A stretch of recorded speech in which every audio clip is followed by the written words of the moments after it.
Picture this. You're walking through the streets of ancient Rome in the year 67. What makes your blood run cold?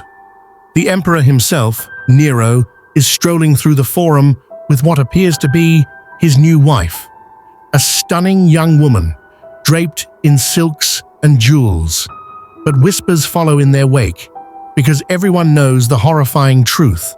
That woman, beside the most powerful man in the world, was once a boy named Sporus, and what Nero did to him represents one of the most disturbing acts of psychological and physical abuse in recorded history. Before diving into these forgotten stories of survival and suffering, if you enjoy learning about the hidden truths of history, consider hitting that like button and subscribing for more content like this. And please comment below to let me know where you're listening from. I find it incredible that we're exploring these ancient stories together from different parts of the world, connected across time and space by our shared curiosity about the past. What you're about to hear isn't just another tale of Roman excess. It's the story of how absolute power can transform love into obsession, grief into madness, and a human being into a living doll created to serve one man's twisted fantasy. The name Sporus might not be familiar to you, but his story will haunt you long after you finish listening. Let's start with the man who would become the architect of this tragedy. Nero wasn't born evil. In fact, his early reign showed remarkable promise. When he ascended to the throne at just 16 years old, many Romans believed they were witnessing the dawn of a golden age. He reduced taxes, funded public entertainment, and even performed in theatrical productions that delighted the common people. But absolute power has a way of corrupting even the most promising souls. And by 65 AD, something had fundamentally broken inside the emperor's mind. Maybe it was the constant paranoia that comes with knowing everyone around you wants your position. Maybe it was the isolation of being the only person in an empire of 60 million who could never be contradicted, never be challenged, never be told they were wrong. Or maybe it was what happened to the one person he claimed to love more than life itself. Her name was Poppaea Sabina, and she was everything Nero thought he wanted in a woman. Beautiful beyond description, intelligent enough to match his own grandiose vision of himself, and ambitious enough to share his dreams of eternal glory. But Poppaea wasn't just another pretty face in the imperial court. She possessed the kind of sharp political instincts that made her a formidable ally or a dangerous enemy. When Nero first laid eyes on Poppaea, he was already married to Octavia, the daughter of the previous emperor. It had been a cold, loveless political marriage. Poppaea represented everything that Octavia was not. Where Octavia was quiet and reserved, Poppaea was vivacious and commanding. Where Octavia sought to avoid attention, Poppaea reveled in being the center of everyone's gaze. The affair between Nero and Poppaea began as a typical Roman scandal, but what started as adultery quickly evolved into something much more dangerous: genuine obsession. Nero wasn't just attracted to Poppaea's beauty, he was consumed by her in a way that terrified even his closest advisors. Ancient historians describe Nero's behavior during this period as increasingly erratic and possessive. He would fly into murderous rages if other men so much as looked at Poppaea too long. During public functions, he began stationing guards around her at all times, ostensibly for protection, but really to monitor her every interaction. He lavished her with gifts that bankrupted the imperial treasury: jewels from India, silks from China, perfumes from Arabia. But perhaps most tellingly, he began to reshape reality itself to accommodate his obsession. First, he divorced Octavia, a shocking move that alienated many supporters. Then he announced his intention to marry Poppaea in a full imperial ceremony. The wedding was a spectacle of unprecedented luxury, with Nero sparing no expense to demonstrate his devotion. Even marriage couldn't satisfy Nero's need to possess Poppaea completely. He began to isolate her from family and friends, surrounding her with people who owed their positions entirely to his favor. He commissioned dozens of portraits and sculptures of her, not just for public display, but for his private chambers, so he could look upon her image even when they were apart. Ancient sources tell us that Nero would sometimes spend hours simply watching Poppaea as she went about her daily activities. This wasn't romantic devotion. It was the behavior of someone who had confused love with ownership, who saw another human being not as an independent person, but as a beautiful object that existed solely for his pleasure. Poppaea, for her part, seemed to understand the dangerous game she was playing. She was intelligent enough to... Poppaea, for her part, seemed to understand the dangerous game she was playing. She was intelligent enough to recognize that her beauty and Nero's obsession gave her unprecedented power, but also shrewd enough to realize this power came with enormous risks. She began using her influence to advance her family's interests, building a network of supporters who would protect her if Nero's affections ever wavered. But Poppaea had one fatal flaw. She wasn't afraid to stand up to Nero. Unlike everyone else in the imperial court, who had learned to anticipate the emperor's moods, Poppaea retained her independence of spirit. She would argue with him about policy decisions, criticize his artistic pursuits, and even mock his performances when she thought they were subpar. The details of what happened on that fateful day in 65 AD vary depending on which ancient historian you believe, but the outcome was always the same. During what started as a typical domestic argument, some sources say about Nero coming home late from chariot races, others about his theatrical pursuits. The emperor lost control in a way that would haunt him forever. According to Tacitus, the argument escalated when Poppaea dared to criticize Nero's priorities, suggesting he cared more about his public image than his responsibilities as a husband and father. She was pregnant at the time, carrying what would have been their second child, and perhaps the stress made her less willing to tolerate Nero's increasingly erratic behavior. What happened next has been debated by historians for centuries. But the consensus is that Nero, in a fit of rage, either kicked or struck his pregnant wife with such brutal force that she suffered fatal internal injuries. Some sources suggest it was a single blow to her abdomen. Others describe a sustained attack that left her bleeding and unconscious on the marble floor. Imagine the moment when Nero realized what he had done. The man who commanded 30 legions, who could have anyone executed with a word, who was worshipped as a god in eastern provinces, had just destroyed the one thing he actually cared about. The woman he had obsessed over was dying because of his own uncontrolled violence.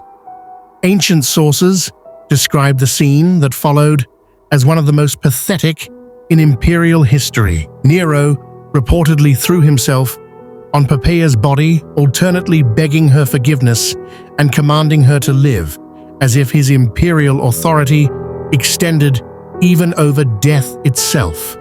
He summoned the best physicians in Rome, offering them fortunes to save her life, threatening them with torture if they failed. But it was too late. Poppaea died within hours, taking with her the unborn child who might have been Nero's heir. In that moment, something fundamental broke inside the emperor's mind. The grief that followed wasn't just emotional devastation, it was a complete break with reality. Nero's mourning became legendary. He refused to have Poppaea's body burned according to Roman custom, instead having it embalmed and placed in a tomb more elaborate than those of previous emperors. He declared her divine, established a cult in her honor, and spent days talking to her corpse, as if she could still hear him. The imperial court now had to navigate an even more treacherous landscape. Courtiers were expected to participate in the fiction that Poppaea was somehow still alive, referring to her in present tense and leaving her favorite seat empty at banquets. Anyone who suggested the emperor should move on was immediately exiled or worse. It was during this period that Sporus first entered Nero's line of sight, though the young man had no idea he was walking into a nightmare. Sporus was probably around 14 or 15, born into slavery in the imperial household and freed as a child. He had been raised within the palace walls, receiving education that prepared him for administrative duties. This was actually a position of relative privilege. Freedmen in imperial service often enjoyed better conditions than freeborn citizens of lower classes. But this privilege came with complete dependence on imperial favor. Freedmen owed everything to their former master's generosity, creating absolute vulnerability. They could be elevated to great influence, but also discarded, punished, or killed on a whim, with no legal recourse. What made Sporus special in Nero's eyes wasn't his intelligence or skills, it was his face. Multiple ancient sources agree that the young man bore an uncanny resemblance to dead Poppaea, particularly around the eyes and delicate bone structure.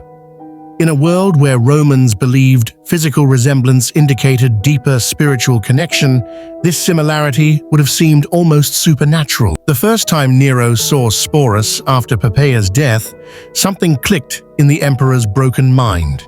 Here was a chance to undo the irreversible, to bring back what he had destroyed. The resemblance was so striking that for a moment, Nero may have actually believed he was seeing Poppaea's spirit returned in a new form. Of course, there was one obvious problem. Sporus was male.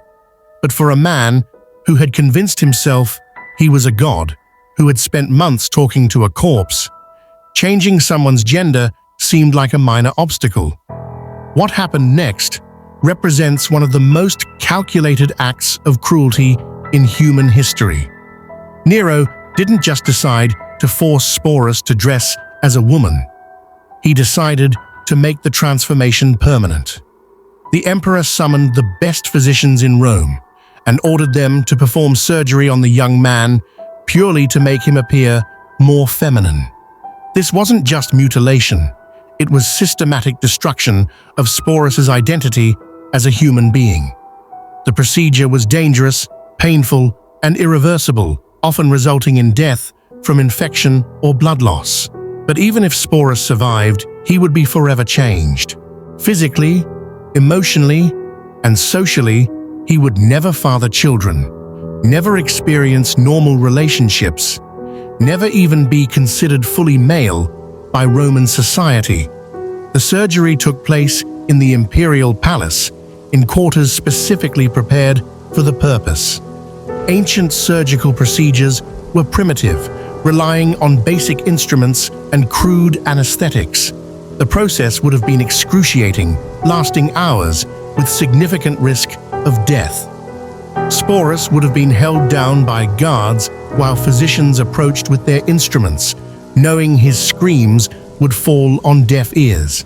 Once Sporus recovered, a process taking weeks or months, Nero announced something that shocked even jaded Roman aristocrats. He was going to marry the young man in a full imperial wedding ceremony. The preparations took months and consumed enormous resources. Sporus was given a new name, Sabina, after the dead empress, and moved to special quarters where he could be prepared for his new role. Imperial seamstresses created an entire wardrobe, designing gowns that would flatter his modified physique and hide remaining masculine characteristics. Master jewelers crafted ornaments specifically for him, many incorporating gems that had once belonged to Poppaea herself. These weren't just accessories, they were tangible links to the dead woman, physical reminders of the person Sporus was being forced to replace. Makeup artists taught him cosmetic techniques to feminize his features. They showed him how to use kohl to make his eyes appear larger, how to apply rouge for rosy cheeks, how to use powders to soften facial angles. These lessons weren't just about appearance, they were exercises in systematic erasure of his original identity. Hairdressers instructed him in elaborate styling techniques fashionable among aristocratic Roman women. His hair was cut, curled, and arranged in complex patterns, often incorporating expensive ornaments. The process could take hours daily, requiring multiple servants and heated metal tools. But perhaps most psychologically damaging were the lessons in feminine behavior and deportment. Sporus was assigned tutors who taught him how to walk, sit, and gesture in appropriately ladylike ways. He learned how to hold his hands, position his feet, arrange his clothing when seated, and move through space, conveying grace rather than masculine strength. Voice coaches worked with him to modify his speech patterns, teaching him to speak in higher tones and adopt linguistic mannerisms associated with feminine discourse. This was perhaps the most challenging aspect, as vocal patterns are deeply ingrained and difficult to change consciously. Can you imagine the psychological torture of this transformation? Every day, Sporus was forced to look in mirrors, reflecting back a stranger wearing his face. Every lesson in feminine behavior reminded him that his identity was being systematically erased. Every piece of jewelry that had once adorned a dead woman was now a shackle, binding him to a role he never chose. The wedding was scheduled for spring 67 AD, timed to coincide with religious festivals that would add ceremonial weight. Nero spared no expense, treating it as a legitimate imperial wedding worthy of the greatest emperor in Roman history. The ceremony took place in the largest palace hall, decorated with imported flowers and illuminated by thousands of oil lamps. Musicians played traditional wedding songs while servants offered the finest wines and delicacies. To outside observers who didn't know the full story, it might have looked like a normal imperial wedding, but those in the know understood they were witnessing something unprecedented and disturbing. The most powerful man in the world publicly marrying a surgically modified teenage boy dressed as his dead wife. The ceremony included all traditional Roman rituals, exchanging vows, joining hands, sharing sacred bread, signing legal documents, making the union official. The guests played their parts with accomplished acting skills, offering congratulations and expensive gifts while maintaining appropriate joy. But the atmosphere must have been thick, with barely concealed horror, fascination, and the nervous energy that comes from participating in something fundamentally wrong. Following the wedding, Nero treated Sporus exactly as he would a legitimate empress. The young man received his own household staff, quarters within the palace complex, and income from the imperial treasury. He had his own litter for traveling, horses for riding, and a retinue of supporters.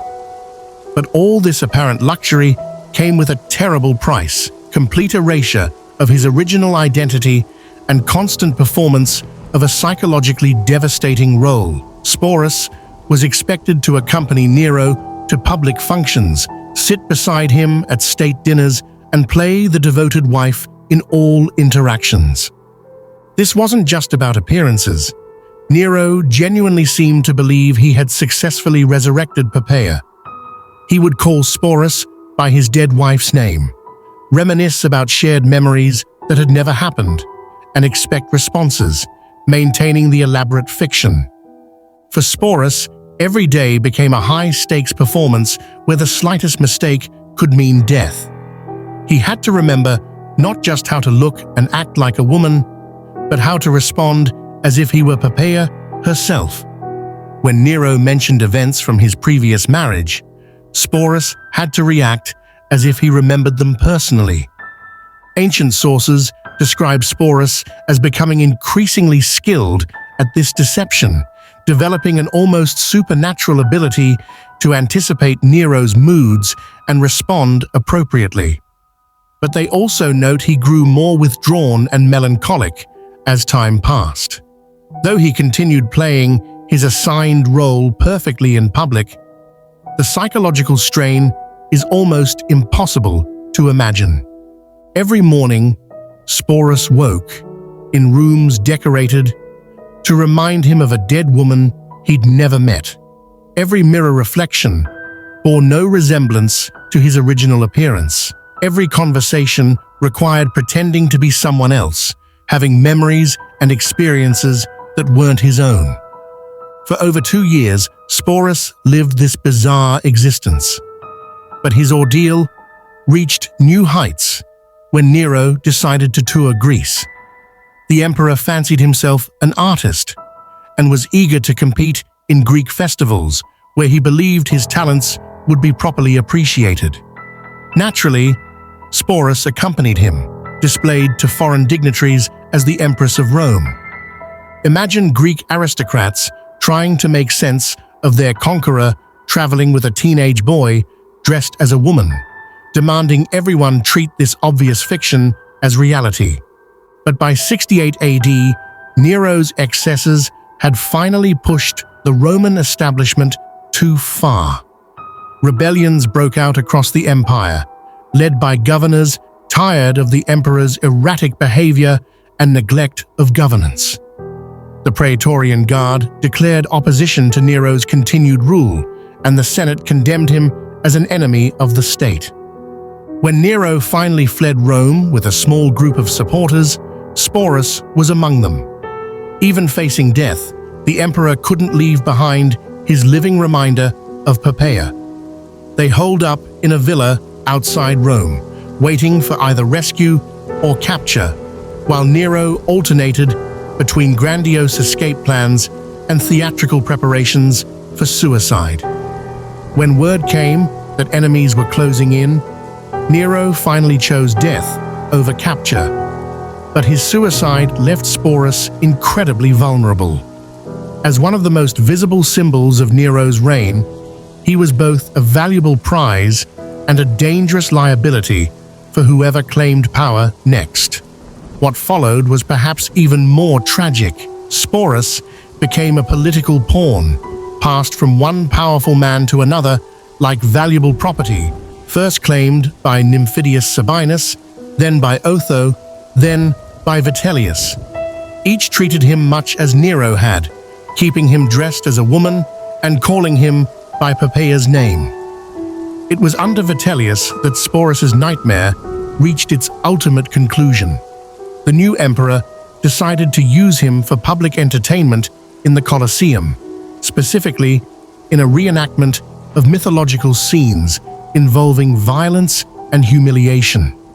For Sporus, this represented the ultimate degradation, being sexually humiliated in front of thousands for their amusement. Rather than submit to this final humiliation, Sporus made the only choice that was truly his own in years. He took his own life, probably by poison, sometime in 69 AD. He was probably no more than 20 years old.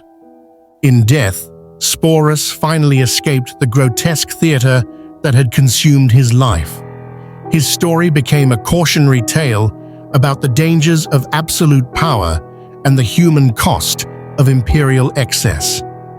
But ancient historians seemed less interested in Sporus as a person than as a symbol of imperial decadence. What makes his story so haunting isn't just the abuse he endured, but how he was systematically stripped of identity and agency. From the moment Nero decided he resembled Poppaea, Sporus ceased to exist as an individual and became instead a canvas for the Emperor's twisted fantasies. The fact that Sporus chose death over further humiliation suggests that somewhere beneath the layers of forced femininity and imperial conditioning, some spark of his original self survived.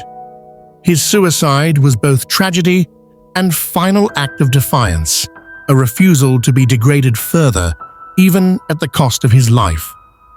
Perhaps most tragically, we know almost nothing about who Sporus was before his transformation. What were his hopes and dreams? What did he want to do with his life? All of that was erased when he became Nero's living doll, replaced by a performance so complete that his original identity disappeared entirely.